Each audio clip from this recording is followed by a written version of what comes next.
problème d'eau, parce qu'elle vient de se plaindre qu'elle n'a pas d'eau à boire. Et donc elle va pouvoir avoir un robinet d'eau efficace. Bonjour à tous, je suis la présidente de l'association Récup au Vietnam, un projet d'Enactus, une association mondiale d'entrepreneuriat social. Faisons partie des 5 projets Enactus de l'école d'ingénieurs française Centrale Nantes. Nous sommes un groupe de 20 étudiants déterminés à aider un village vietnamien et ses habitants. Le village de Lien Son 2 est situé au sud-est du Vietnam. Nous avons pour but d'améliorer leur quotidien en leur apportant notre aide. Pour cela, nous avons 3 projets. Le premier est la mise en place de systèmes de récupération, de filtrage et de stockage de l'eau de pluie. Grâce au travail de notre équipe, près de 10 maisons ont déjà été équipées.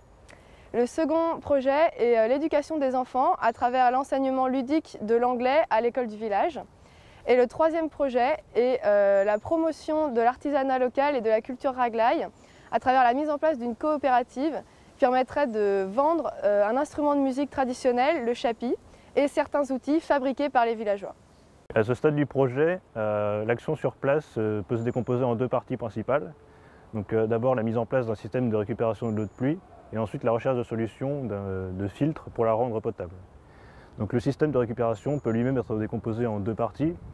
D'abord les gouttières en PVC et la cuve en béton.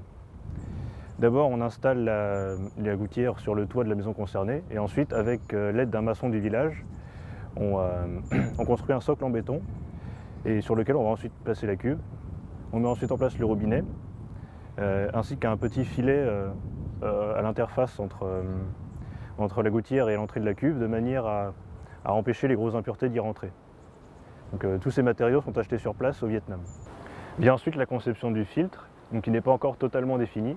Le but de ce filtre sera donc de rendre l'eau potable, puisque pour l'instant les villageois se contentent de la faire bouillir après décantation dans la cuve de manière à la rendre potable. De façon artisanale, il sera principalement constitué de charbon ou de sable, ou des deux, ou avec du tissu pour un préfiltrage.